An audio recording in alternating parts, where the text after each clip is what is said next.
Votre climatiseur vous ment, pas sur son prix, pas sur sa consommation électrique, mais sur ce qu'il combat réellement chaque été dans votre maison. Vous pensez qu'il lutte contre la chaleur extérieure? Non. Il combat votre propre toit, et il perd depuis le début. Une toiture sombre absorbe entre 85 et 95% du rayonnement solaire entrant et transforme cette énergie en chaleur qui descend directement dans vos pièces. En été, un comble non traité atteint 60 à 70 degrés Celsius et votre climatiseur consomme de l'électricité en permanence pour compenser une source de chaleur installée directement au-dessus de votre tête. Un professeur de l'université de Purdue a prouvé en 2021 que la bonne surface sur 100 mètres carrés de toiture génère 10 kW de puissance de refroidissement passive, soit 2 à 3 fois plus que votre climatiseur, sans consommer un seul watt. Cette surface coûte 7 € le sac chez Leroy Merlin, s'appelle Chaux hydratée, et une industrie de 300 milliards d'euros a passé 70 ans à s'assurer que vous ne fassiez jamais le lien. Je ne peux pas vous montrer la technique complète ici, mais la méthode qui va vous permettre de réduire votre climatisation de 60 à 70% avec moins de 30 € de matériaux est documentée étape par étape dans notre bibliothèque. Premier lien dans la description.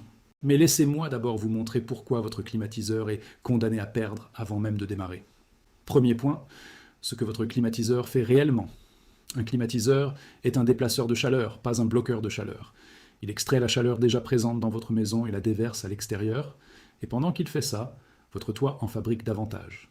Votre toiture en ardoise sombre, en tuiles terre cuite, en bitume, a un indice de réflectance solaire de 5 à 10%. Elle absorbe 90 à 95% de chaque photon qui la frappe de 7 h du matin à 19 h. Et cette énergie rayonne vers le bas en continu pendant les 24 heures qui suivent. Pendant la canicule de 2003, des dizaines de milliers de personnes ont souffert d'hyperthermie dans des appartements dont le toit absorbait la quasi-totalité de la chaleur solaire disponible, et leur climatiseur tournait à pleine charge en perdant. Ce n'est pas une défaillance technique, c'est la conception même du système qui vous a été vendu. Stop! Ce que je viens de vous montrer rentre dans une vidéo. Mais il y a 3 choses que je ne peux pas montrer ici. Comment réduire votre facture d'électricité estivale de 50 à 70% avec 30 € de matériaux disponibles ce soir en grande surface? Comment appliquer la chaux hydratée pour créer un système complet de refroidissement passif qui fonctionne pendant des années sans aucune maintenance? Et exactement quoi faire dans les 48 premières heures d'une canicule quand le réseau commence à saturer et que votre climatiseur devient inutile? Tout ça est dans notre bibliothèque étape par étape avec les sources, plus chauffage, eau, communication, et tout ce qu'on publie ensuite, un accès pour toujours. Premier lien dans la description. Maintenant, laissez-moi vous montrer pourquoi la couleur est la technologie de refroidissement la plus puissante jamais découverte, et pourquoi une industrie de 300 milliards d'euros a préféré que vous ne le sachiez jamais. Si vous êtes encore là, vous savez déjà que ça compte. La question est simple, regarder suffit, ou vous voulez savoir exactement comment faire? Notre bibliothèque vous montre ce qui ne rentre dans aucune vidéo. Chaud. Énergie, eau, chaleur, communication, premier lien ci-dessous. Continuons. Deuxième point, l'effet de rebond solaire. Chaque surface a un indice de réflectance solaire allant de 0, absorption totale, à 100%, réflexion totale. Une toiture sombre en bitume, 5 à 10% de réflectance. Une peinture blanche commerciale standard, environ 80%, ce qui semble bien jusqu'au calcul thermique complet. Même à 80% de réflectance, les 20% absorbés sur 100 mètres carrés sous plein soleil d'été représentent encore 2 à 3 kW de chaleur continue. La chaux hydratée, hydroxyde de calcium, le même matériau que les Minoans utilisaient en 1500 avant notre ère, réfléchit entre 95 et 98% du rayonnement solaire entrant.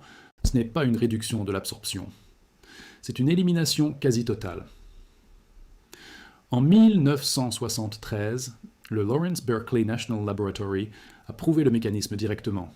Des chercheurs ont enduit une toiture plate avec de la chaux en poudre simple mélangée à de l'eau, la même recette utilisée autour de la Méditerranée depuis 3000 ans, et ont mesuré une chute de 22 degrés Celsius en surface et de 4 degrés en température intérieure par rapport à une toiture sombre identique. Le bâtiment n'a pas eu besoin de climatisation cet été-là. Troisième point, la preuve de Purdue et le chiffre qui a mis l'industrie mal à l'aise. En 2021, le professeur Siu-Lin Ruan, à l'université de Purdue, a créé la peinture la plus réfléchissante jamais enregistrée par la science. Sa formule utilise des particules de sulfate de barium qui diffusent la lumière sur toutes les longueurs d'onde solaire simultanément. Elle réfléchit 98,1% du rayonnement solaire entrant, certifié par le livre Guinness des records et validé par la revue ACS, Applied Materials and Interfaces. Ruan a calculé que couvrir 90 mètres carrés de toiture avec cette formule produit 10 kW de puissance de refroidissement passive continu. Un climatiseur central résidentiel produit entre 3 et 5 kW, en consommant de l'électricité en permanence. La formule gagne par un facteur de 2 à 3 sans consommer un seul watt.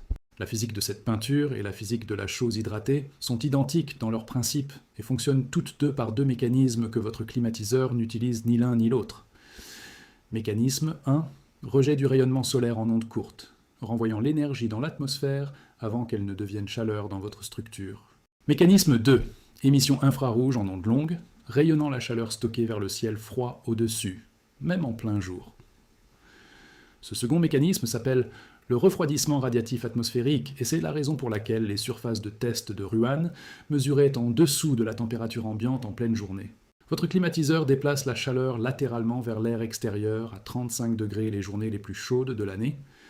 La chaux déplace cette même chaleur verticalement vers l'espace, qui est à moins 270 degrés Celsius.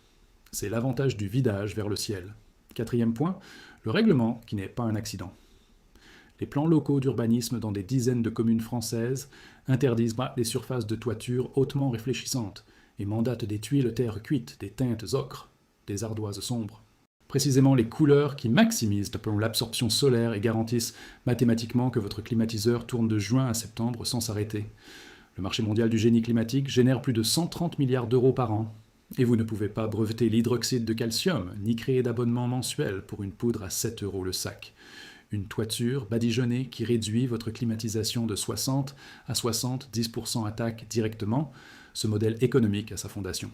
Ces règles n'ont pas nécessité de complot organisé pour exister, seulement une industrie dont le modèle dépend de votre ignorance du fait que les Grecs ont résolu ce problème il y a 3000 ans avec de la roche et de l'eau.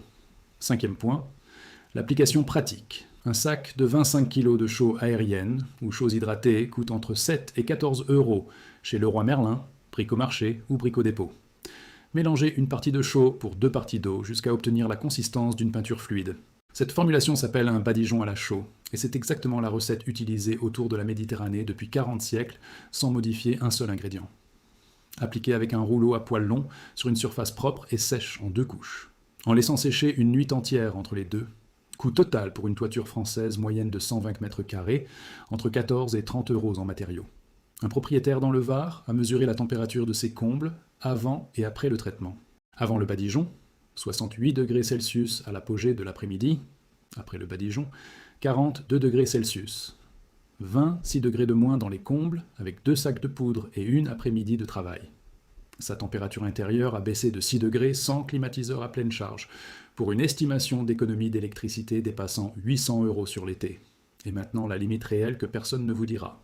Un badigeon à la chaux, sur une toiture sombre, réduit substantiellement votre charge thermique solaire, mais ne l'élimine pas entièrement si votre isolation est défaillante ou si vos murs accumulent la chaleur sans traitement.